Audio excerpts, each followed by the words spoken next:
السلام عليكم الإخوان. إذا رسميا الإخوان المنتخب الوطني المغربي كيصبح العقدة ديال المنتخب السعودي في كأس العرب الإخوان بالانتصار ديالنا عليهم في الجولة الثالثة من دور المجموعات ديال كأس العرب. انتصار اللي منح الأسود الأطلس الإخوان الصدارة ديال المجموعة. الصراحة الإخوان وبعد ديك العشر دقائق الأولى الإخوان قلنا يعني المنتخب السعودي فراه غادي يربح المنتخب الوطني اللي عريضة بعد ما كانوا دايرين واحد الضغط على المنتخب الوطني المغربي، إلى أنه المنتخب الوطني المغربي نجح في أنه يتفادى هاد الضغط هذا وسجل واحد الهدف اللي يعني كان مباغت. من بعد شفنا العناصر الوطنية تايقوا في راسهم الإخوان، ورجعنا دافعنا بانتظام الإخوان بالخطة ديال 4-4-2 في الحالة الدفاعية، والانتصار جا فقط بالمنتخب الرديف الإخوان كما شفتوا كاملين الإخوان بعد داك الهدف ديال اللاعب كريم البركاوي في الدقيقة 10.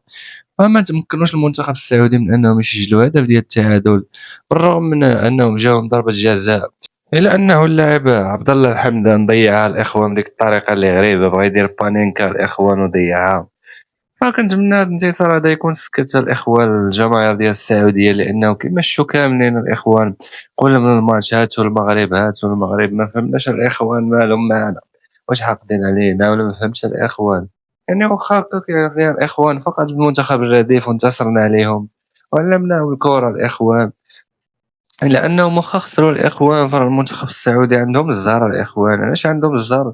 لأنهم ما داروش يعني هاد الشوها يعني ولاو خلقوا هاد الحدث هذا ولا بوليميك في دور ربع النهائي أولا نصف النهائي، فراه كانوا غادي يخرجوا من هاد المسابقة. كنتمنى أنهم يكونوا يتعلموا الدرس الإخوان من المنتخب الوطني المغربي، لأنهم إلا استفزوا شي منتخب آخر فراه غادي كيما قال ياسر الزبيري الإخوان وفيهم الهضرة بزاف، ولكن جينا للتيران الإخوان كليناهم.